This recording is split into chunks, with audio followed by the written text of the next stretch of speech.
Je vais donc procéder à l'appel. Marion Virginia. Oui. Serge Claverie. Marie-Ange Babert a donné procuration à Jacques Choulet. Jacques Choulet. Marie-Claire Duprat. Jean-Marc Fabier. Sophie Dupouille. Arnaud Fabre. Elisabeth Brett. Oui. Johan Labarère. Aurélie Lévesque a donné procuration à Jean-Marc Fabier. Bruno Lamaison. Présent. Sylvie Sollignon. Émilie Bourguet a remis procuration à Serge Claverie. Christophe Priam. Christophe nous a dit qu'il sera en retard. Il est en inventaire sur les magasins où il travaille. Emmanuel Lacroix m'a donné sa procuration. Alain Hassan. Présent. Laurent Langlade. Présent. Christelle Lermoisan a donné procuration à Claire Duprat. Christophe Vergès a donné procuration à Sylvie Souignon. Marjorie Fotous. Olivier Martinez. Nadine Pinchouret. André Lefebvre a donné procuration à Olivier Martinez. Alain Rambat. Présent. Jacqueline Sévier. Très bien. Bon, écoutez, en introduction, je vous remercie d'être présent au lendemain de ces fêtes de Saint-Soleil. Nous sommes tous plus ou moins fatigués, mais je crois que c'est de la bonne fatigue parce que je voudrais, notre nom à tous, dire publiquement le remerciement au nom de l'ensemble des sociologues, un remerciement chaleureux et du fond du cœur pour l'ensemble des bénévoles qui ont œuvré à la réussite de ces fêtes. Les premiers éléments que nous pouvons avoir de bilan montrent que sur le plan de la sécurité, on a eu des fêtes qui sont passées de manière remarquablement calme, en dépit et ce, d'autant plus que l'affluence était très très très forte. Les spectacles taurins ont amené beaucoup de monde dans nos gradins, et ce qui ressort de ces fêtes, c'est les professionnels ont très bien travaillé, que ce soit les restaurants, les cafetiers et les commerçants ouverts. Et au-delà de ça, il y a eu une très grande diversité des spectacles, au fond, tous les publics, que ce soit les jeunes, les familles, les aînés ont pu trouver leur place. Donc félicitations à tous ces bénévoles. Ils étaient plus nombreux que l'an dernier, mais ça repose encore sur une petite équipe. Alors, je profite du fait que ce conseil municipal soit filmé pour dire à toutes celles et tous ceux qui auraient envie de vivre des fêtes autrement, mais aussi des fêtes dans le partage, par le travail, que le comité des fêtes ne demande qu'à avoir plus de bénévoles. Un bon entendeur, salut. Avant de passer au point de l'ordre du jour, y a-t-il des remarques sur le procès-verbal de notre dernière rencontre? S'il n'y a pas de remarques, je vous remercie. Monsieur le maire. Parce qu'il n'y a pas de remarques, nous validons le procès-verbal. Nous votons contre le procès-verbal. Ben, écoutez, c'est une position constructive. Nous allons donc passer au premier point à l'ordre du jour, l'approbation de la charte de désherbage des espaces communaux dans le cadre de l'amélioration de l'entretien des espaces verts. Vous avez tous les dossiers sur table qui nous ont été remis. La commune de Saint-Sevé s'engage de manière forte et active dans la préservation de ces espaces verts et déjà aujourd'hui dans une démarche de préparation du zéro phyto, puisqu'à partir du 1er janvier 2017, nos équipes utiliseront peu de phytosanitaires dans l'entretien des parcs, jardins et plus globalement de tous les abords de notre commune. Et donc il s'agit d'une démarche volontaire qui passe à la fois par des actions de formation de nos agents, par des actions de renouvellement de matériel pour à s'adapter à ces contraintes et plus globalement une révision complète de nos pratiques. Ceci s'inscrit dans une démarche au fond, de préservation du patrimoine végétal. On est riche à Saint-Sevé d'un patrimoine monumental, historique, sur lequel nous faisons une grosse reprise en main depuis 3 ans. On a refait beaucoup de toitures. Vous avez pu voir que les toitures des Jacobins qui fuyaient malheureusement sont en cours de révision. Au fond, le patrimoine végétal de notre ville est dans le même état. Nous avons fait un audit sanitaire de tous les arbres de la butte de Morlanes et du glacier de Morlanes dans le cadre de le réenchantement de ce lieu. Nous avons un bon tiers des arbres qui ont dépassé largement leur durée de vie et qui font qu'aujourd'hui on a un risque important qu'ils tombent. Il y en a d'ailleurs dans la butte qui sont tombés fin avril, ce qui peut poser des problèmes de sécurité et qui derrière engendre des travaux lourds. Et donc au fond c'est une reprise en main par nos services de la ville qui passe par une attention aux bonnes pratiques végétales, une analyse de l'ensemble de nos arbres et de nos arbustes, un changement d'orientation qui va sûrement passer par moins de fleurs que l'on change tous les étés, mais par plus de plantations durables qui seront au fond dans l'esprit de cette ville qui est une ville classique qui a été reconstruite au XXe siècle et pour laquelle il faut adapter et harmoniser nos espaces verts dans le même esprit que nos bâtiments. C'est un peu la démarche que nous poursuivons sur le cœur de ville et sur tous les abords. Nous avons des enjeux écologiques forts avec les talwegs, on appelle ici les galignes, qui sont à l'abandon depuis des années. On a la côte de Brie qui a été emportée l'été dernier par les orages, sur lequel nous avons engagé des travaux. Donc on a pour but véritablement de remettre en place, de reprendre en main notre ville sur ce plan des espaces verts. Je ne vous dis pas qu'en 2001, Saint-Sevé avait 2 fleurs, ville et village fleuris, et qu'au cours des 2 dernières mandatures, nous avons progressivement perdu toutes ces fleurs. Donc il y a en matière une volonté forte de notre part. C'est à la fois une responsabilité vis-à-vis des générations futures. Les arbres que nous planterons l'an prochain, ils seront beaux dans quelques années pour les enfants, mais c'est aussi améliorer dès à présent le cadre de vie et veiller à lutter contre toutes les pollutions. Dans ce cadre-là, il vous est proposé de valider la charte de désherbage des espaces communaux que vous avez en annexe, qui nous permettra derrière de solliciter des demandes de subventions pour les nouveaux matériels, alors que le désherbage chimique sera remplacé par du désherbage manuel et du désherbage thermique, ce qui passe bien entendu par l'acquisition de matériel sur lequel nous pouvons attendre des subventions qui iront jusqu'à 70% de montant de la part de l'agence de l'eau Adour-Garonne et un complément de 10% du conseil départemental. Y a-t-il par rapport à ce sujet des questions, des interventions?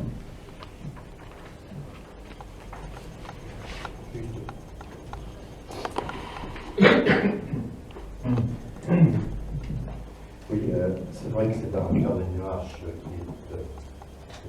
qui est accompagné par l'agence de Garonne avec un cadre aussi d'une démarche départementale, puisque c'était une convention qui était signée depuis plusieurs années.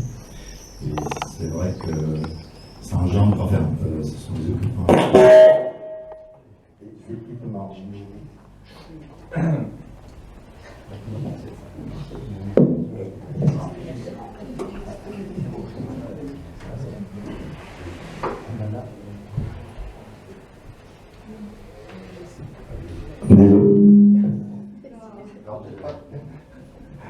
C'est bon?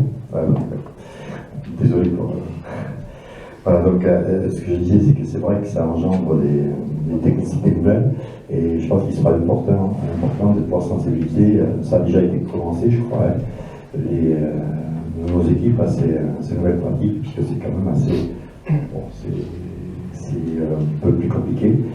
Et puis bon, je pense aussi au niveau d'entretien, les usagers, bordures de chemin, quelquefois, bon, maintenant ils seront ça demande aussi une exigence un peu moins importante sur les ponts de pelouse juste à côté de route. Il y a des domaines de sécurité, mais après, effectivement, c'est une nouvelle pratique qui sont là et c'est important. La difficulté encore plus grande, je pense, pour les espaces verts du stade, en particulier l'entretien des pelouses, qui seront compliqués parce qu'il y a des attaques parasitaires qui seront difficiles peut-être à maîtriser par moment. Donc là-dessus, c'est vrai que ce sera très très particulier. Là, je pense qu'il y a une difficulté particulière, peut-être moins exigeant. Les équipes de sport, quelquefois, sur des pelouses qui pourront être un peu polluées. Voilà.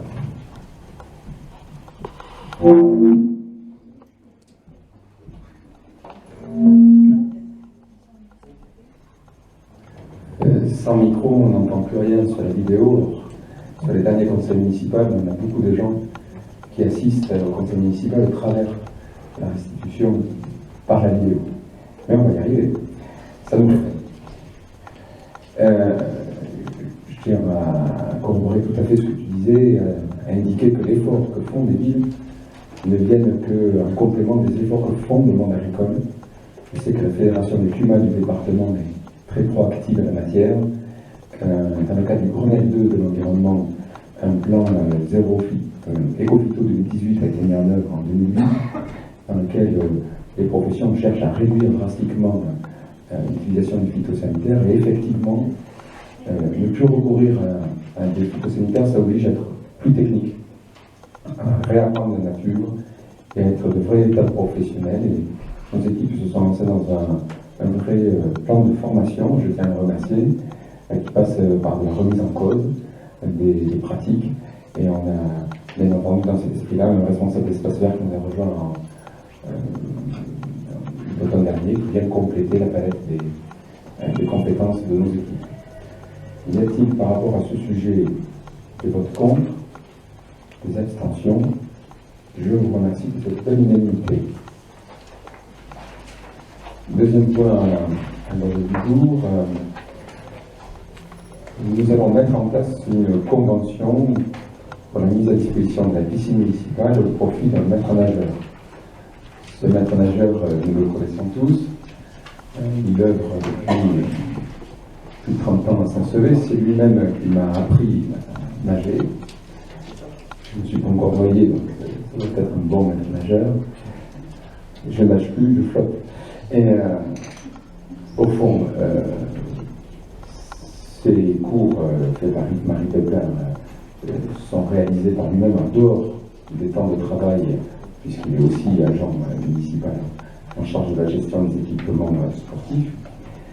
Et donc, il nous fallait régulariser cette situation qui ne répondait pas jusqu'alors à toutes les exigences de mise à disposition d'un établissement public au profit d'un particulier exerçant une activité professionnelle.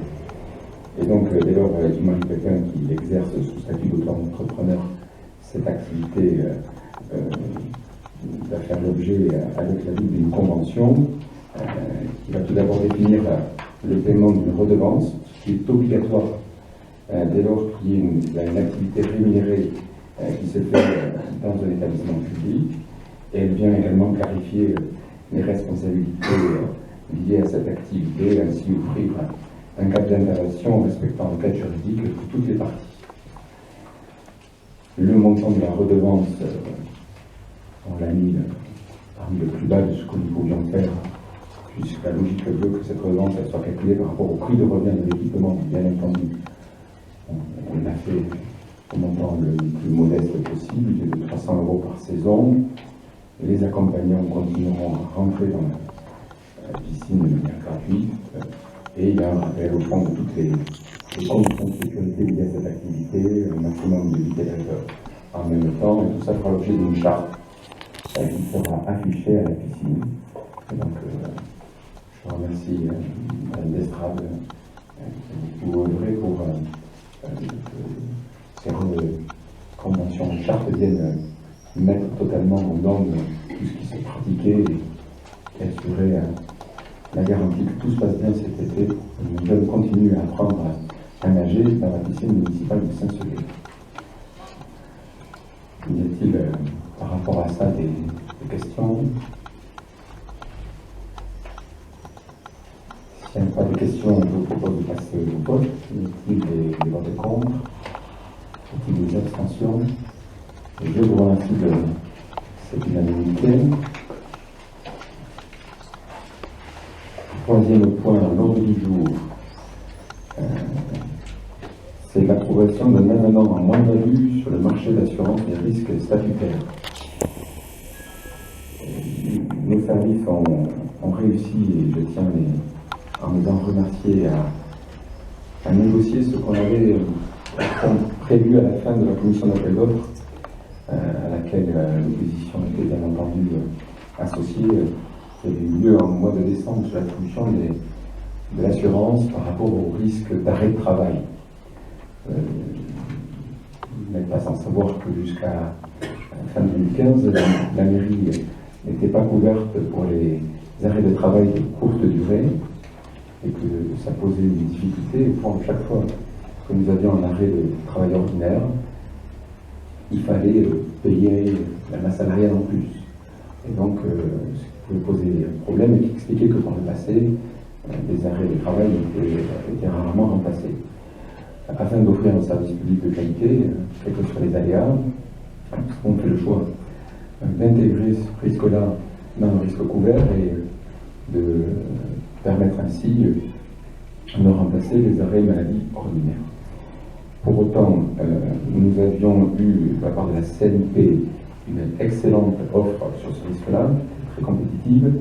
Il avait par contre un tarif sur les congés maternité qui était très élevé. Or, au regard de la pyramide des âges de nos effectifs titulaires, ce risque est, pour ainsi dire, faible. Et donc, il est plus intéressant de s'auto-assurer si nous venions recruter des plus jeunes et si certains de nos agents avaient le bonheur d'avoir un enfant. Ce qui nous permet au final d'avoir une moins-value sur les assurances d'un montant qui n'est pas neutre, puisqu'il est de 23 928,77 €. Y a-t-il par rapport à ça des remarques ou des questions?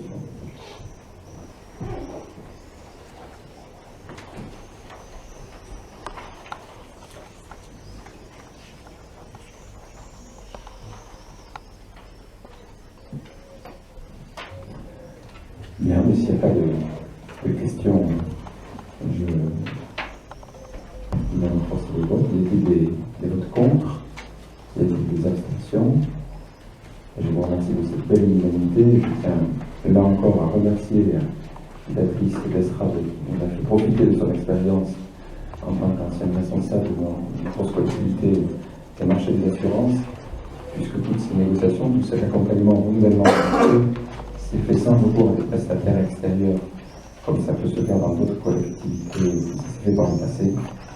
Et au final, on va être mieux assuré pour un coût similaire. Donc je trouve que c'est une très belle négociation. Bravo à elle. Quatrième point à l'ordre du jour. Nous allons là rentrer dans une batterie de sujets liés à l'urbanisme. Le premier d'entre eux, la création d'une servitude de passage. Vous avez le plan en annexe dans vos documents. Le château d'eau de Hontagnères, qui est à Augreil, est officiellement desservi par un chemin étroit qui monte à pic de la route départementale. Dans les faits, depuis la création de ce château d'eau, nos agents utilisent un chemin existant que la commune a construit et entretient, mais qui est sur la propriété de M. Debarry, du GFA de Fleurus. Nous avons donc décidé de régulariser cet état de fait en conventionnant avec lui de façon à ce qu'il y ait officiellement une servitude de passage, pour pas que nous soyons empêchés de passer par là. Et comme c'est le cas dans les servitudes, nous nous engageons en contrepartie à assurer l'entretien et la création d'un fossé sur les bords de ce chemin. Y a-t-il par rapport à ce point-là des questions, des remarques?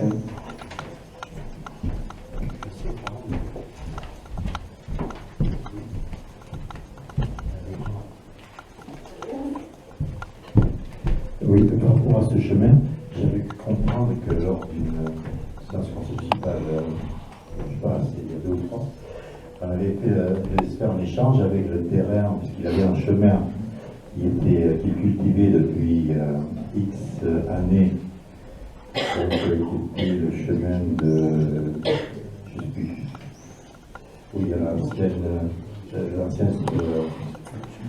étalerie de Baptiste. On devait faire l'échange, il avait évoqué le fait d'échanger dans ces 2 terrains. Alors c'est pour ça que j'étais surpris de voir alors est-ce que ça n'a pas pu se réaliser En fait, on a échangé le bout de terrain qu'ils avaient, le terrain de l'hippodrome, en fait, avec les terrains qui entourent le château d'eau. Et alors, je dois avouer que moi aussi au départ, je croyais qu'on avait échangé contre le tout. Mais en fait, les estimations des domaines n'étaient pas équivalentes, et donc on aurait dû payer pour utiliser ce chemin. C'est plus économique pour nous, avoir une servitude, que d'acquérir, puisqu'au final, ça nous aurait obligé à débourser de l'argent. Oui, parce que la surface était importante quand même, ça traversait toute la parcelle. La valorisation n'était pas la même, donc d'un côté comme de l'autre. Parce qu'il y avait le château d'eau dessus Parce que les mètres carrés autour du château d'eau étaient plus valorisés que les terres agricoles de l'autre côté. Je me souviens, il avait exploité le maïs pendant un demi-siècle dessus. Il a valorisé sur l'eau de la clinique. Les estimations des domaines ont, entre fois et moi, des fois des surpayés. Mais ils considéraient que le terrain autour du château d'eau comme un terrain constructible. Donc, voilà, la raison pour laquelle on vient régulariser aujourd'hui cette affaire au final. Je crois qu'on sera clean, on aura le droit de passer et on sera bien propriétaire des terres autour du château d'eau. J'imagine qu'il n'y a pas d'opposition ni d'abstention sur ce sujet. Je vous remercie. Deuxième sujet, l'urbanisme. Comme c'est malheureusement souvent le cas, les cadastres font l'objet d'erreurs. L'avis fait que les chemins bougent, que les routes ne se font pas forcément au bon endroit. Il se trouve que le chemin de Bernègue, au lieu dit Cadaïré, il y a un terrain qui est en banque en face de la maison Cadaïré. Au moment de faire le plan de bornage, ils se sont aperçus que la route qui a été refaite au début des années 80 empiète sur le terrain. Donc nous proposons de régulariser cette situation en actant le fait que la ville acquiert à l'euro symbolique la parcelle sur laquelle passe la route. Ces mètres carrés-là, il y en a 254 mètres carrés qui sont autant de surface que le propriétaire ne vendra pas en terrain constructible. Et puisque c'est nous les acheteurs, nous assumerons les frais notariés liés à cette acquisition à l'euro symbolique. C'est marqué 254 €. Oui, l'estimation des domaines elle est à 254 €, mais ils ont estimé à 1 € le mètre carré. Ah d'accord. Alors au final, on va payer quoi, 254 €? Non, au final, on va faire une très bonne affaire sur prix d'achat, on va acheter à 1 € au lieu de 254, mais nous allons, pour enrichir cet actif de la commune, payer entre 800 et 1000 € de frais notariés. Plus le portage.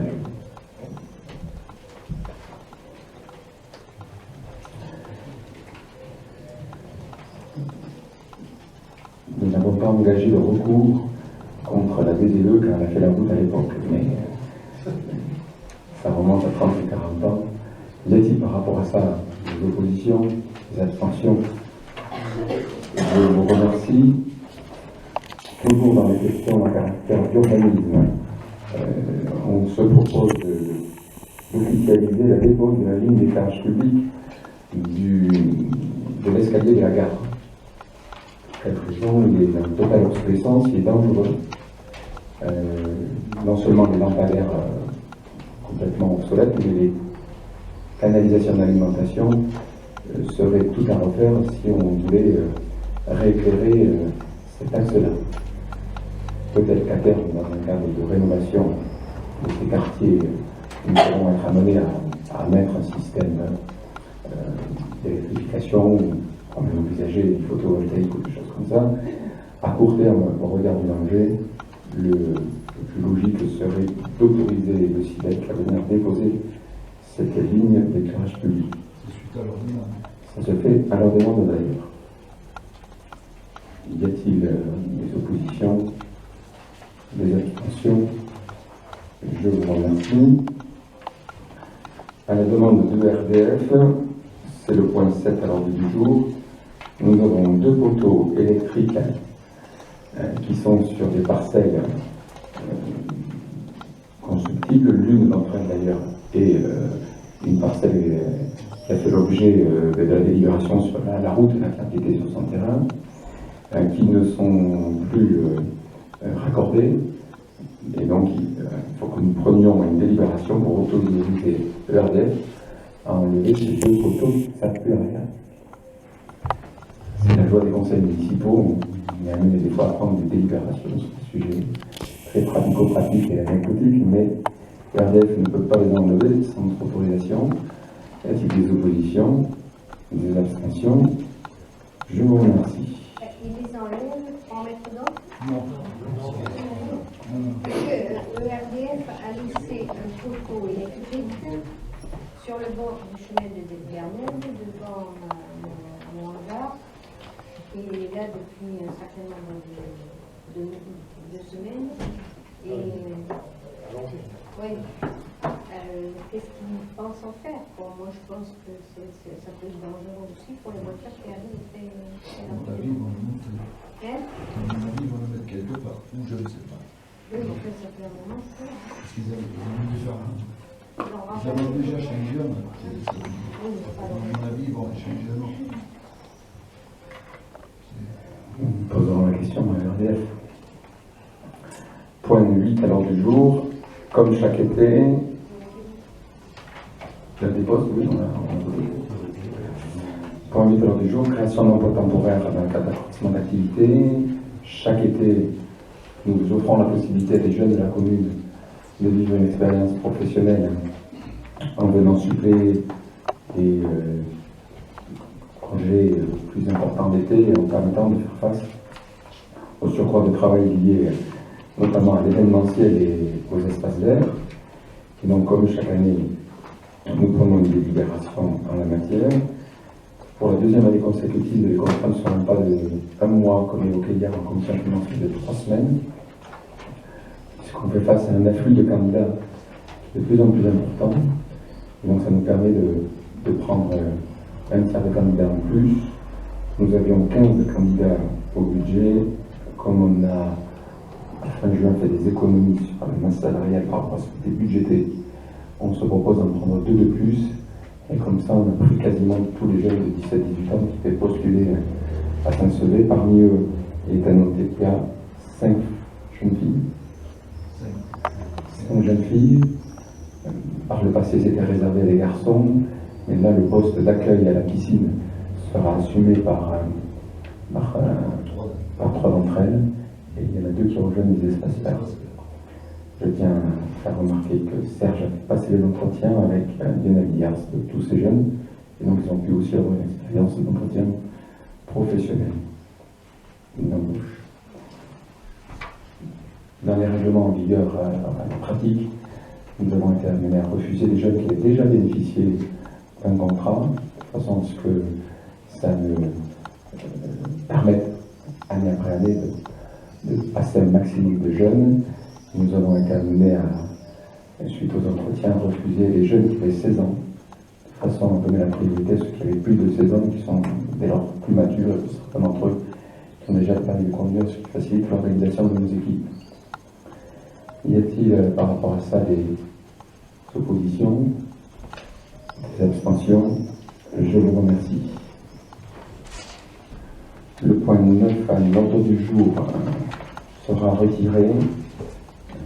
C'était lié à une modification sur les indemnisations des astreintes et permanentes. Il semblerait, après vérification, qu'ils ne soient pas forcément obligés de passer cette délibération par rapport à l'évolution des réglementations en vigueur. On reviendra ce sujet dans le conseil à venir.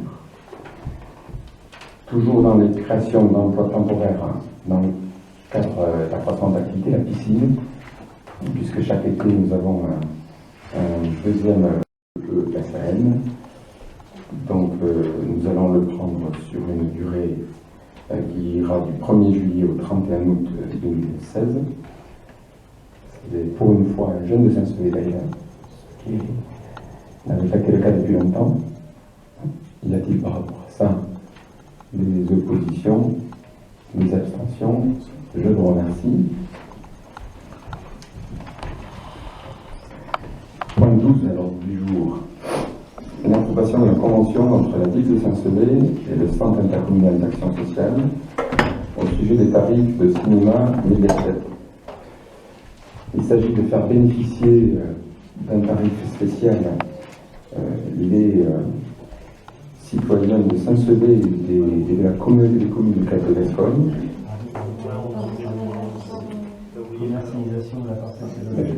Je vous remercie, c'était pour voir si vous suiviez. Je m'aperçois que vous êtes dans le match. Je suis fier de vous. Point 11, vous l'avez tous sur table, c'est le lotissement La Fontaine 2. Nous avions délibéré lors d'un précédent conseil sur le tarif qui est de 42 € hors taxe. Depuis, les choses ont bien avancé.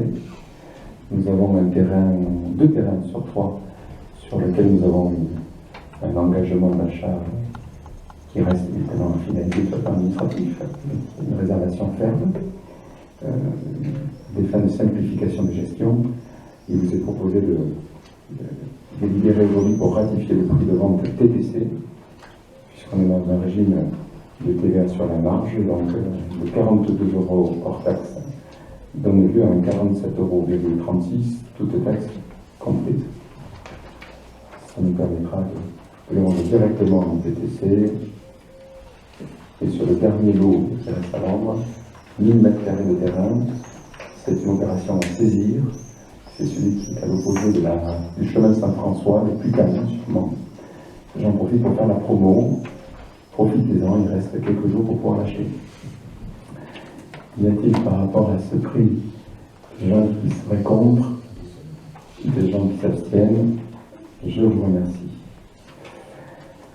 Le point 12, alors, c'est un sujet dont on avait débattu en bureau communautaire, je pense même en conseil communautaire en 2015, mais qui n'avait jamais fait l'objet de la validation par convention, qui vise à permettre les personnes titulaires de la couverture médicale universelle et de l'allocation adulte handicapé un tarif spécial. Le tarif du cinéma est de 6 € si vous achetez ticket à l'unité. Nous pratiquons un tarif spécial pour ces personnes-là qui est de 2,50 €. Et le CIS se propose de prendre en charge la différence entre le tarif normal et ce tarif bonifié. Ça fera l'objet d'un décompte au fur et à mesure par la commune de Saint-Sevé, d'une facturation au semestre, je crois. Tout ça est sorti de l'analyse faite par les services municipaux de Mediaset, qui nous ont mis en avant que ce dispositif ne bénéficiait qu'à des Saint-Sévérins. Or, Saint-Sevé représentant 45% de la population de l'ensemble de la communauté des communes, il y a sûrement dans ces communes-là des gens titulaires de l'allocation handicapée ou de la couverture maladie universelle qui ne connaissent pas cette possibilité de bénéficier d'un tarif spécial. Et donc, pour au fond faire de la promotion de la culture auprès de tous les publics et sur l'ensemble de notre bassin de Chalandie. Y a-t-il par rapport à ça des oppositions ou des remarques avant le vote? S'il n'y a pas de questions ou de remarques, on va passer au vote. Y a-t-il des oppositions? Y a-t-il des abstentions? Je vous remercie.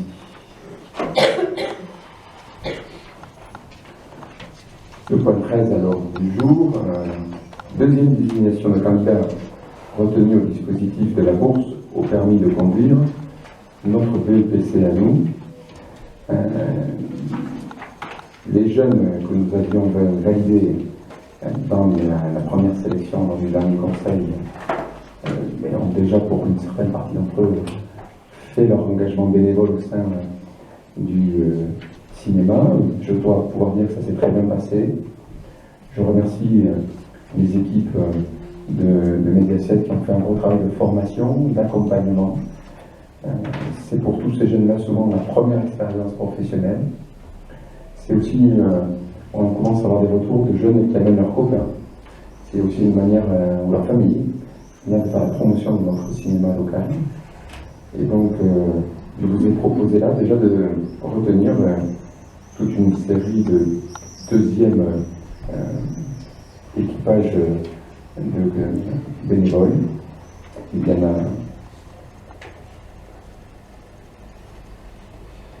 a 14. Et ça devrait nous permettre de pouvoir faire face aux besoins personnels à la fin de l'année. Y a-t-il par rapport à ça des questions? S'il n'y a pas de questions, je vais passer au vote. Juste l'occasion pour moi de vous dire que sur les 18 premiers candidats, ils ont tous fait un engagement d'1 mois, parce qu'au regard de la demande, on a pris la décision d'essayer d'ouvrir ce dispositif au maximum de jeunes, plutôt que de renouveler plusieurs mois des jeunes, c'est d'augmenter la bourse pour eux. Sûrement que dans les mois à venir, puisque là on a plusieurs générations, jeunes qui sont en préparation du permis blanc, d'autres qui sont déjà en cours, d'autres qui pensent démarrer des cours de conduite dans les mois à venir. Donc on a 2 à 3 classes d'âge, mais sûrement que l'année à venir reviendra avec une classe d'âge qui permettra de proposer aux plus volontaires de poursuivre 1, 2 ou 3 mois tel qu'on l'avait vu dans le projet de dispositif que vous aviez validé. Y a-t-il des oppositions sur ce sujet? Des abstentions? Je vous remercie. Oui, Arnaud?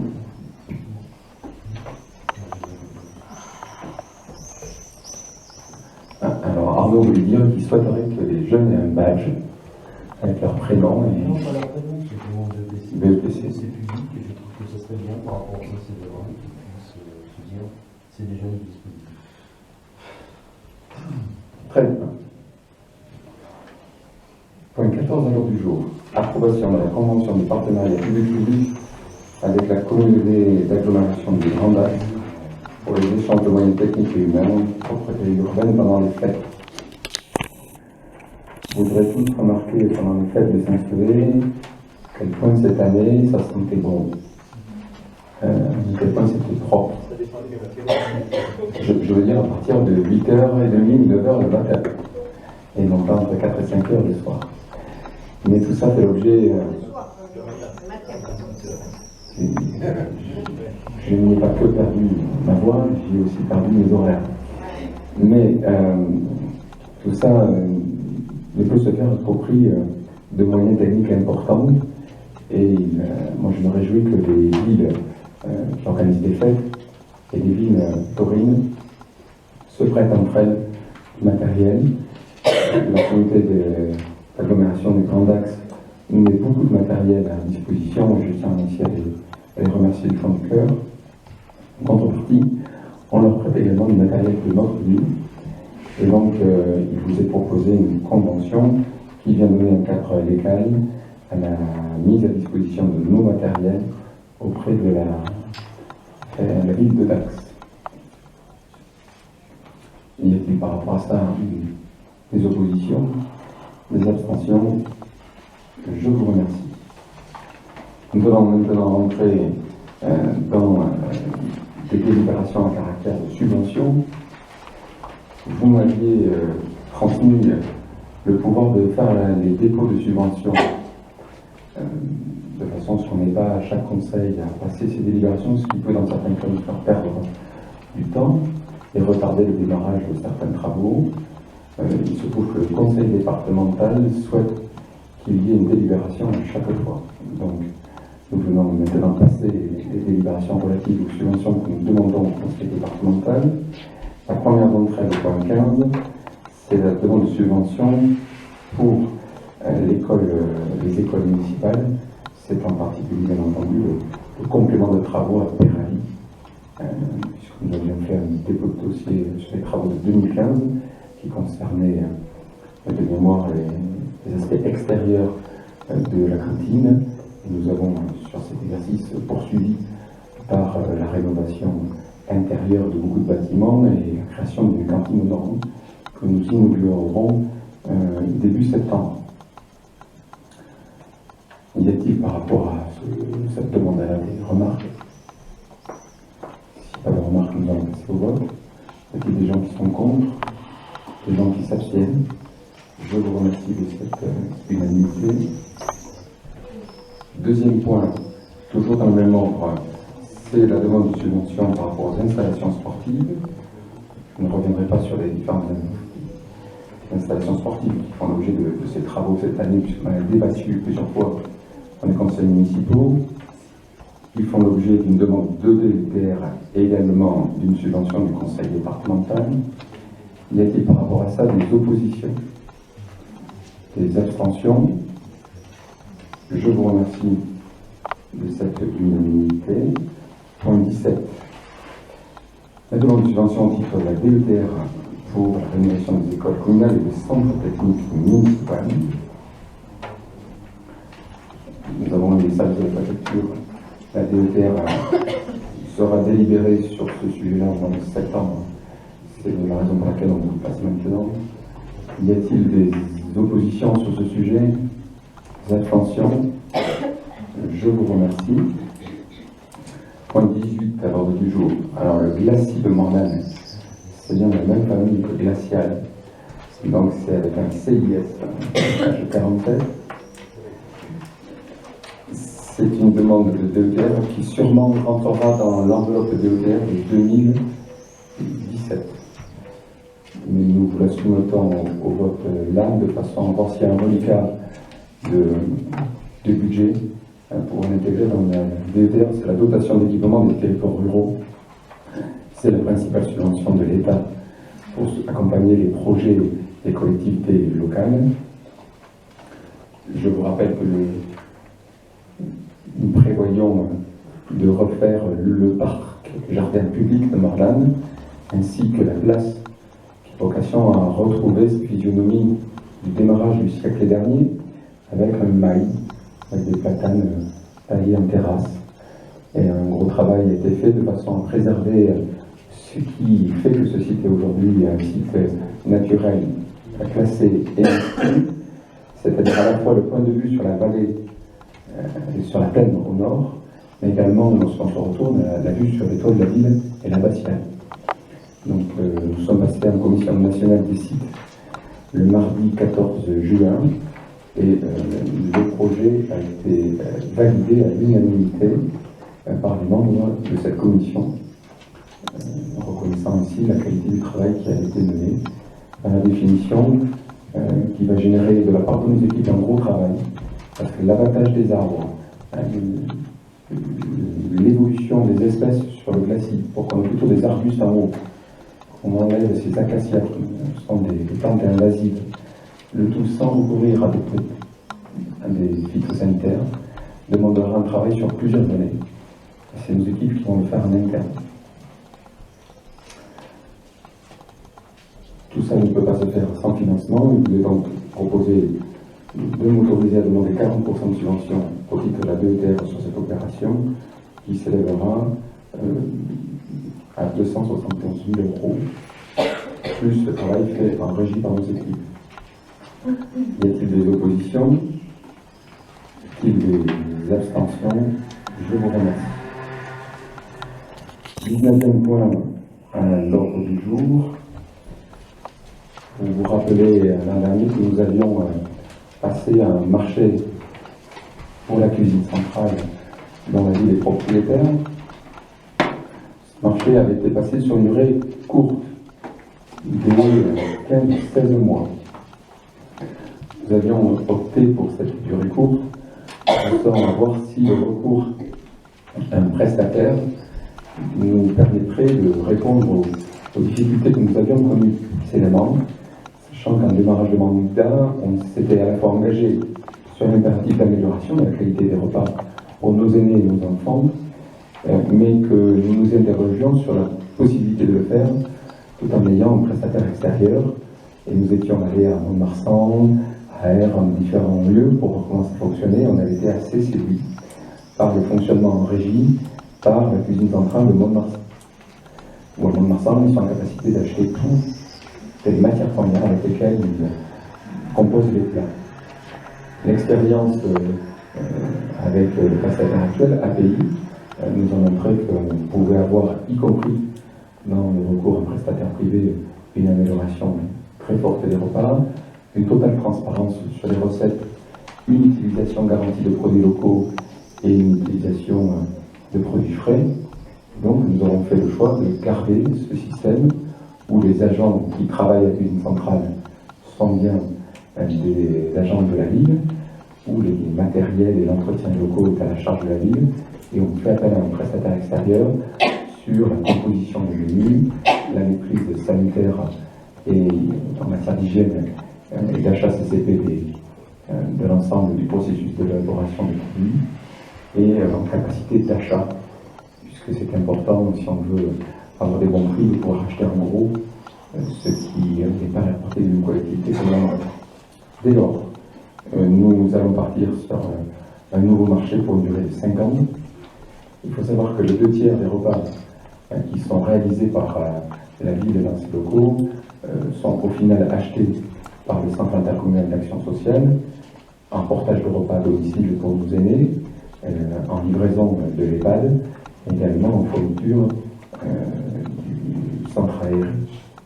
Dès lors, au regard du fait qu'il y a 2 utilisateurs, nous allons mettre en place un groupement de commandes avec une commission d'appel d'offres mixte et une association, la communauté des communes, plutôt du CIS, à la sélection du prestataire. Cette convention fera l'objet d'une clarification des critères de refacturation de tous les coûts. Nous avons beaucoup travaillé avec M. Guénon et avec M. Cruet. Il vous est proposé aujourd'hui de valider la convention mise en place du groupement de commandes. Il y a dit par rapport à, on a délibéré là-dessus, Marjorie était hier soir en CIS. Ça vient aussi clore un épisode qui a été difficile avec la communauté des communes, puisqu'on n'était pas d'accord sur les prix de refacturation, considérant que pendant des années, la ville a été lésée parce qu'elle n'intégrait pas dans ses coûts les coûts des petits matériels d'entretien, ainsi de suite. Et nous avions un litige sur le coût d'amortissement. Donc on a opté pour un coût d'amortissement moindre que ce que nous avions prévu par le passé, en contrepartie d'un engagement juridique de la communauté commune à participer au financement à hauteur de l'utilisation du bien, c'est-à-dire à 2/3 au fond, sur tous les investissements futurs qui auraient lieu dans ce marché jusqu'à la fin du marché. À partir de là, je crois qu'on garantit les équilibres financiers des 2 parties et que c'est un bon accord pour la commune. Y a-t-il des oppositions par rapport à ça? Des abstentions? Je vous remercie. Je tiens à saluer le travail de Jacques Choulet. Ça fait un gros travail d'analyse des comptes, un gros travail d'étude des coûts de revient, nous permettant d'avoir pu mener avec la communauté des communes le CIS, une négociation difficile, mais qui au final, c'est les coûts de revient de Jacques qui ont été retenus dans les critères de refacturation. L'approbation à l'unanimité, l'approbation du protocole transactionnel, TAG. Nous avons 2 jeunes filles, 13 et 14 ans, qui ont, au mois d'avril, tagué plusieurs édifices de la commune. Une grande partie de ces édifices-là sont des édifices propriétés de la ville. Et dès lors, nous nous étions portés partie civile avec une demande d'indemnisation du préjudice subi. Il se trouve que la gendarmerie a pu élucider cette affaire, élucider d'ailleurs grâce à un système de vidéosurveillance, puisque elles ont pu être identifiées en train d'acheter dans le magasin de bricolage les bombes en question de couleur rouge.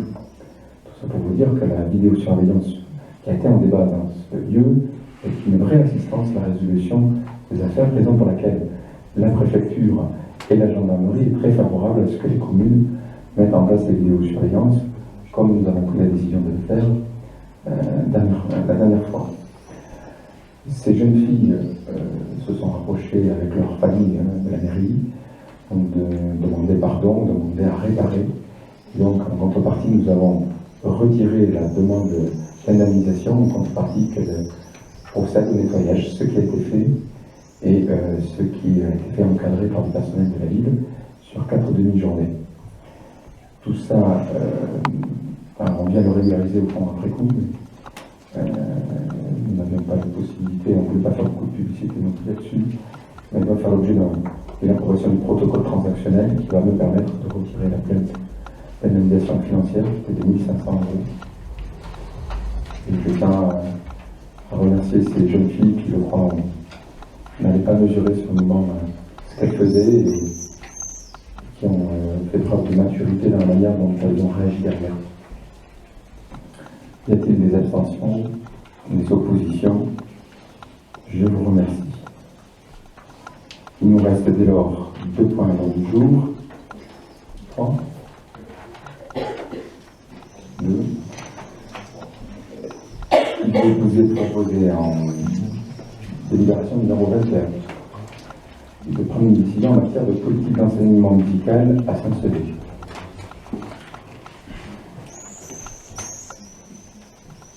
L'Assemblée délibérante du comité syndical mixte du Conservatoire des langues, qui s'est réunie à 2 reprises ces derniers mois, le 26 avril et le 26 mai, suite à un audit financier fait par un cabinet d'audit qui avait été diligenté 1 an et demi préalable, au regard des difficultés financières du Conservatoire, a abouti sur une modification des critères de financement du Conservatoire, à la fois par les familles et par les communes. Il en ressort, pour faire simple, que là où au préalable la facturation chaque année faite aux communes était liée au nombre d'enfants et au niveau de chacun d'entre eux, ce qui faisait que si une commune avait de plus en plus d'enfants, elle finançait de plus en plus, et si elle en avait moins, petit à petit, sa contribution diminuait, ce qui était le cas à Saint-Sevé. Ils sont sortis de ce système pour avoir, au fond, une garantie de ressources, en optant sur une forme de péréquation avec un montant forfaitaire quasi, qui prend en compte le montant que versaient les communes sur les années précédentes et en intégrant des critères de richesse potentielle de ces communes-là. Ce critère vient bouleverser l'équilibre économique pour la commune, puisqu'on se retrouverait au travers de ces nouveaux critères de calcul à devoir payer 67 699 €, là où avec les critères antérieurs, nous n'aurions dû payer cette année que 53 500 €. Donc là, une envolée, à mettre en parallèle avec le nombre d'enfants que nous avons cette année, 43 élèves inscrits. À titre de comparaison, la ville subventionne à hauteur de 67 700 € les 27 sections sportives de la commune qui permettent de faire du sport entre 1400 et 1600 personnes. Donc au fond, on donne le même montant pour 43 élèves que ce que nous versons pour l'ensemble de l'accompagnement et du soutien à la politique sportive. Il y a dès lors un moment où il faut basculer le choix courageux et sortir d'un système qui n'est intenable financièrement. Nous l'avons pris en responsabilité en intégrant un deuxième élément, c'est que la modification tarifaire actée le 26 mai dernier par le Conservatoire intègre aussi une modification pour les familles.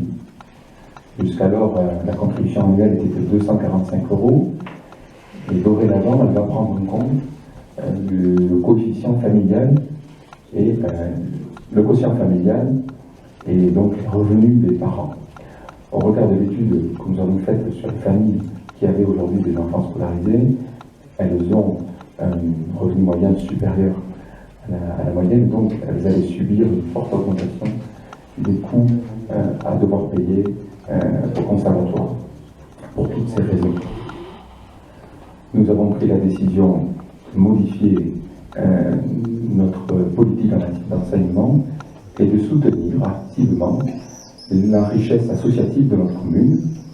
Il y a plusieurs organisations qui font déjà de l'enseignement musical. L'usine à gaz donne des cours de guitare. Nous avons la banda Los Alegres qui pendant des années a formé des musiciens, même si ces derniers temps c'est une formation qui est un peu moins forte. Nous avons également les Cadets de Gascogne qui forment la formation musicale à travers une chorale, et ça c'est une nouveauté.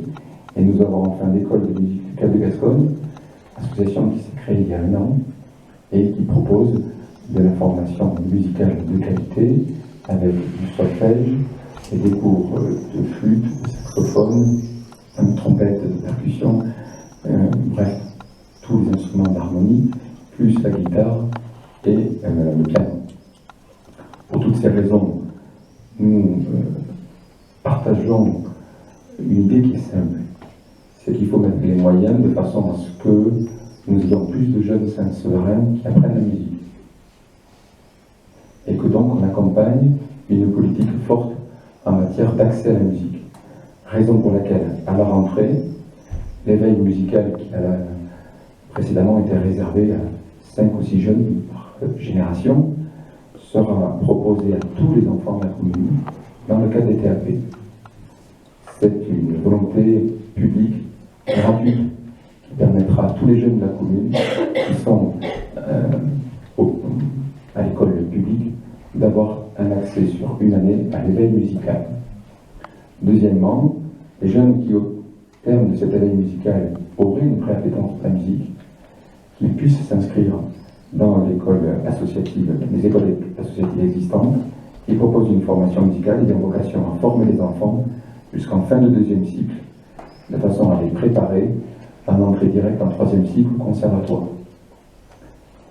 Et nous mettrons en place à la rentrée, l'objet d'une délibération prochaine, une bourse individuelle pour tous les jeunes qui intégreraient ou qui sont aujourd'hui au conservatoire en 3e cycle, de façon à ce que ceux qui veulent aller au bout d'une passion musicale ne soient pas pénalisés par cette sortie du conservatoire, mais que le surcoût d'une inscription directe au conservatoire soit en grande partie compensé par une bourse délivrée par la commune.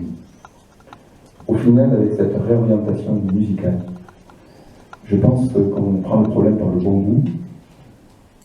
On propose à tous l'éveil.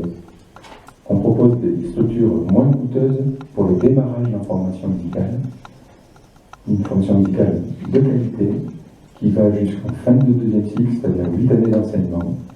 Et pour ceux qui seraient les meilleurs, la possibilité qu'ils puissent, parce qu'ils habitent à s'installer, continuer en 3e cycle avec une bourse.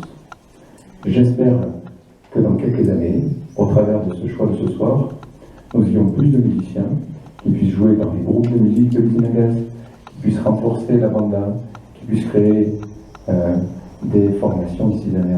Nous en avons envie et qui, bien entendu, viennent renforcer notre harmonie municipale, qui fait l'honneur de notre ville, qui se produira dans son répertoire d'excellence, à savoir le jazz 24 en 15 jours, et qui est une harmonie qui a pour vocation à recevoir tous ces jeunes musiciens qui seront formés aux instruments d'harmonie dans l'école associative. Qui est voulu à s'installer, le projet que nous partageons, je dois pouvoir dire à titre personnel, c'est d'avoir joué de la musique. C'est pour moi une grande chance. Je n'aurais pas connu ma femme si elle n'avait pas joué elle-même de la musique. Le fait d'apprendre à jouer de la musique à plusieurs, ça permet de, je crois, de progresser dans la vie parce qu'on s'écoute les uns les autres et on donne du bonheur aux autres tout en ayant soi-même. Y a-t-il des remarques, des objections ou des questions par rapport à tout ça?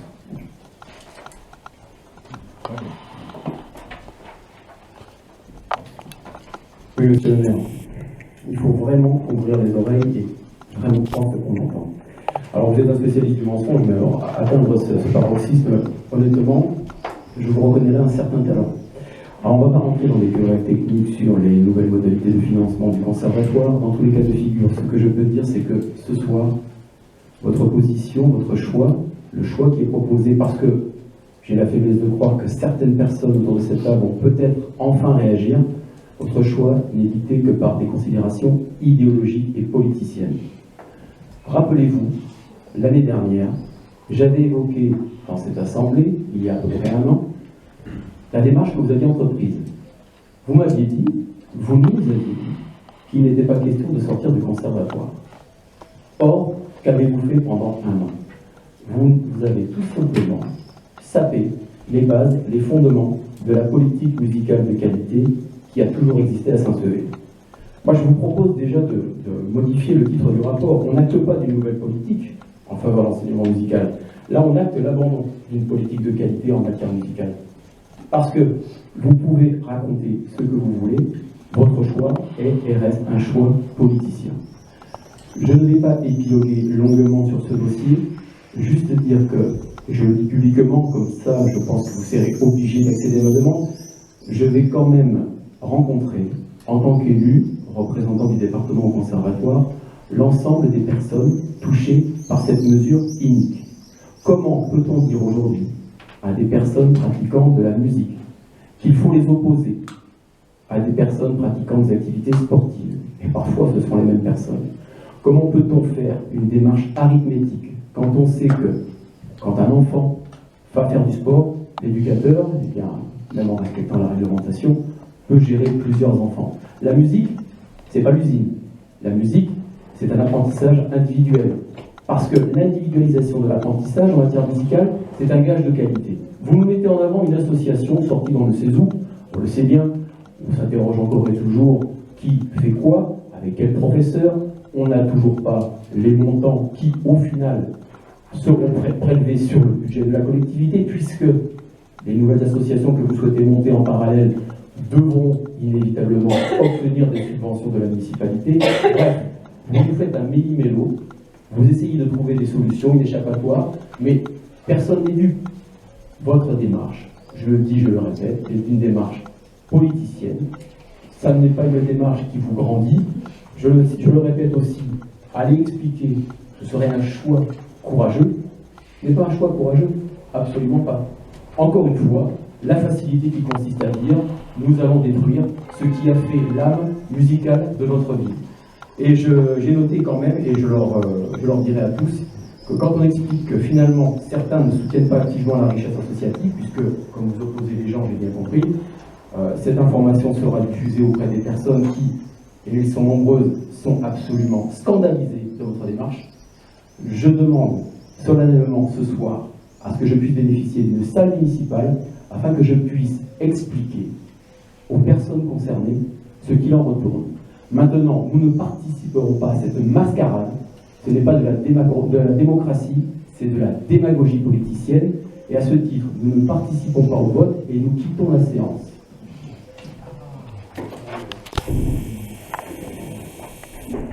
Est-ce que je peux vous répondre?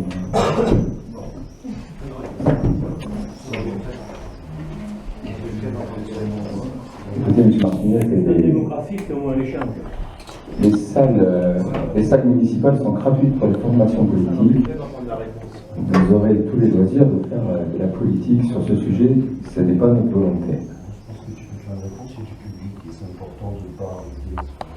Écoutez, moi je vois qu'il y a plusieurs membres de l'harmonie.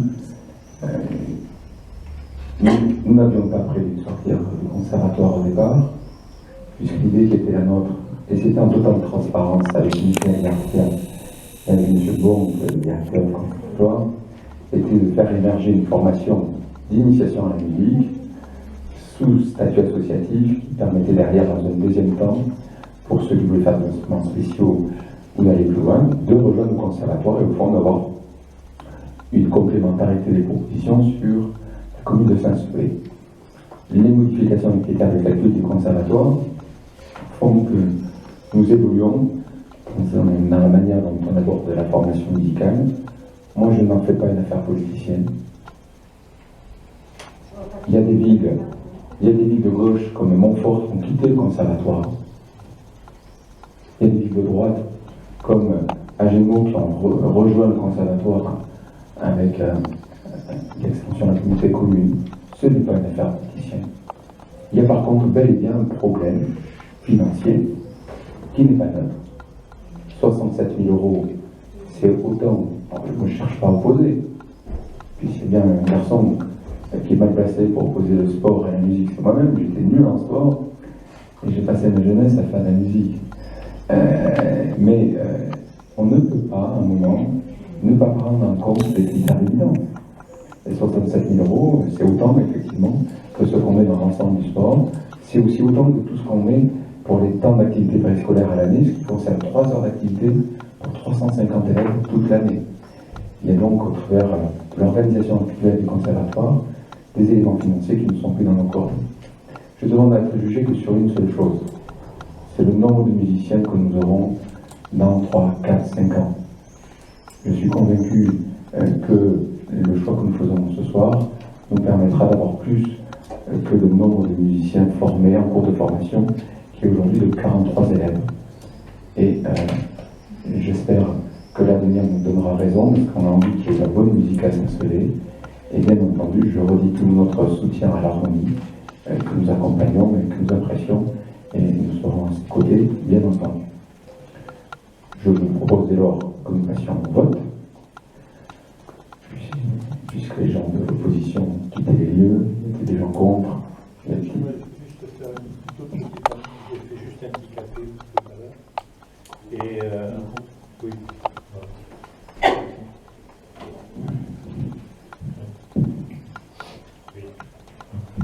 J'ai juste fait indicatif puisque on a une augmentation qui part, donc on était à 53 000, on passe à 67 000, ça fait quand même une augmentation de 27%.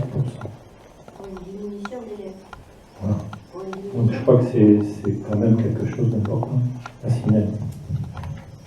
Je tiens à dire aussi que la diminution d'élèves elle est liée au fait qu'aucune des communes voisines n'a souhaité adhérer au conservatoire pour ses enfants. Que donc des familles de Dunes, Audignon, Montaut se sont retrouvées sans financement, puisqu'il y avait un système illégal jusqu'en 2014 qui faisait supporter par la ville de Saint-Sevé une contribution pour les élèves des communes alentours, alors que c'est à chaque commune membre d'adhérer. Deuxième point, je sais qu'il y a des accusations, puisque certains voudraient faire de ce sujet un sujet politique, politicien, sur un niveau de qualité qui serait pas au niveau des écoles associatives. Je tiens à rappeler qu'il y a des cours de solfège, bien entendu, de qualité, que parmi les professeurs, on a un premier prix de congrès au conservatoire, que la professeure de flûte cette année a réussi son concours d'entrée à l'Orchestre national de France, et que donc les professeurs sont des professeurs qualifiés, de grande qualité, et qui, bien entendu, ne sont pas des salariés du conservatoire. Voilà. Donc, je vous propose que nous passions au vote. Y a-t-il? Je crois qu'on peut signaler aussi que quand on entend dire, quand on entend se faire accuser. Attends,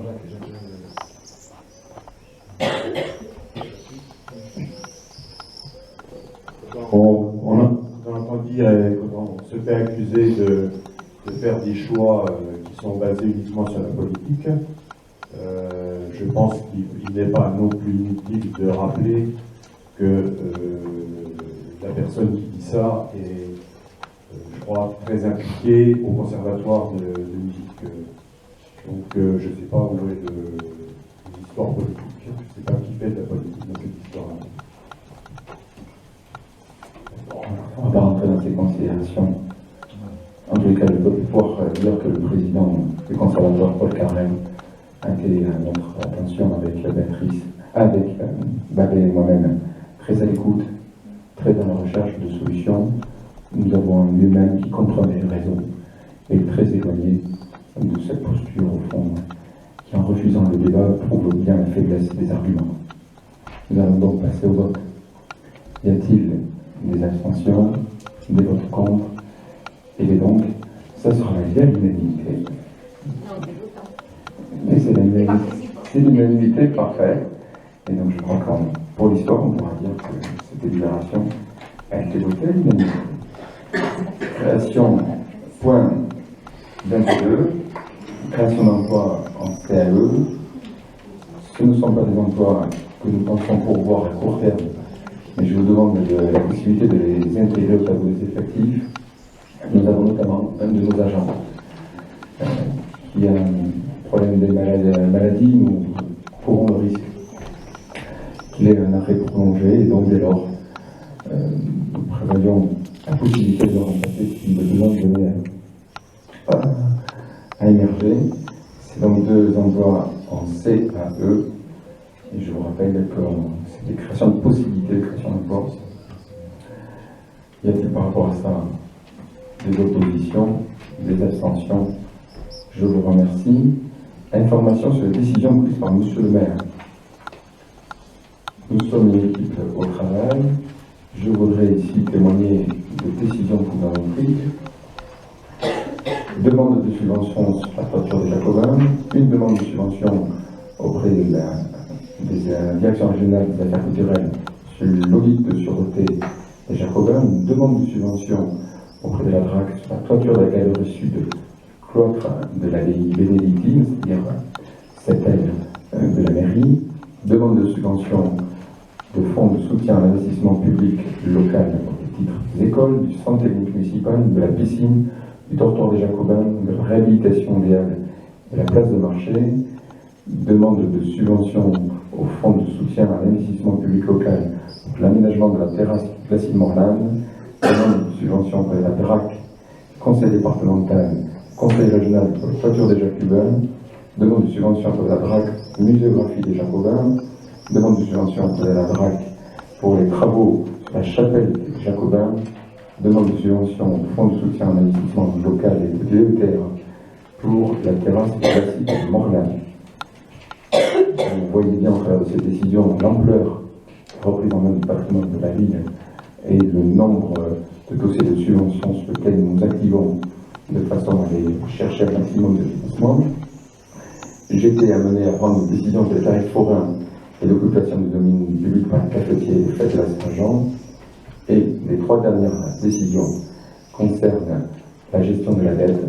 Et nous avons une bonne nouvelle, et on finira le conseil municipal sur ce point qui date de ce matin, puisque nous avons enfin finalisé un travail sur lequel Jacques Choulet travaillait depuis 1 an et demi. Nous avons renégocié la dette, profité des nouveaux taux d'intérêt, de façon à faire tomber les frais financiers sur la dette de la ville de 4,41% à 2,96%. Donc je crois qu'on peut l'applaudir. Nous avons fait en matière appel à un cabinet de conseil, parce que contrairement à ce que certains disent, nous ne sommes pas des sachants, mais la qualité des élus, c'est de savoir être accompagnés par des gens qui sont spécialistes sur ces sujets-là. Donc Jacques a nous fait économiser 1,50 de frais financiers. Je crois qu'on peut vraiment encore s'en réjouir et le féliciter.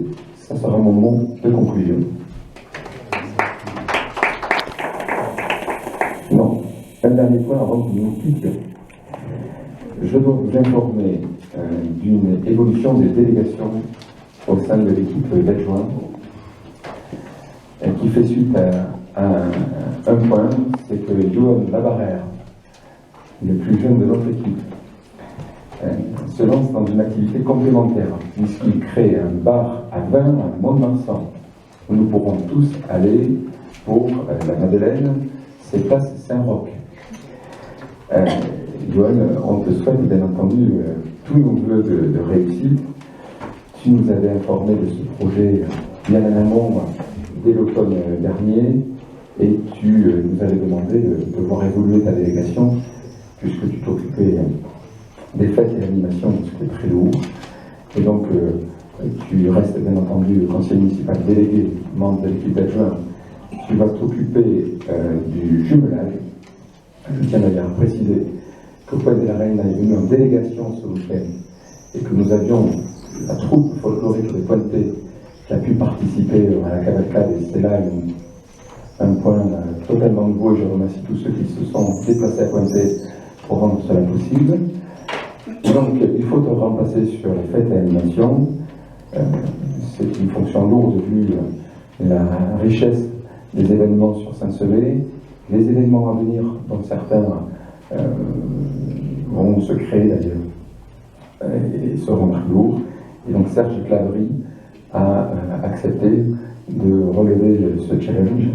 Je l'en remercie, ses qualités relationnelles, sa connaissance de la ville, puisqu'il y est né, il a même été président de la classe de son année, me disait-il dans l'IED. Ça nous oblige à faire un petit mercato d'été, Arnaud Fabre, professionnel du bâtiment, en charge des questions de qualité dans une entreprise importante de bâtiment, va prendre en charge les travaux et la sécurité, puisque c'est son cœur de métier.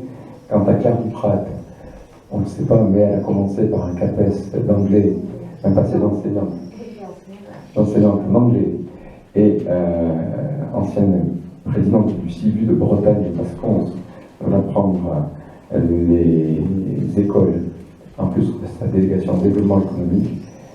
Sur le développement économique, elle sera aidée par Serge sur l'animation et le suivi des entreprises. Voilà, on a fait une réorganisation en interne pour que nous puissions faire face au fait que nous avons dans notre équipe des entrepreneurs et qu'on est ravis qu'en 2016, où on parle de crise, on parle qu'on n'y croit plus, l'Angleterre s'en aille, que Saint-Sevé soit une terre d'entrepreneurs, fût-ce-t-il par une création d'entreprise à Mont-de-Marsan, mais il pourra peut-être y avoir un jour des antennes et des établissements secondaires à Saint-Sevé. Bonne soirée à vous.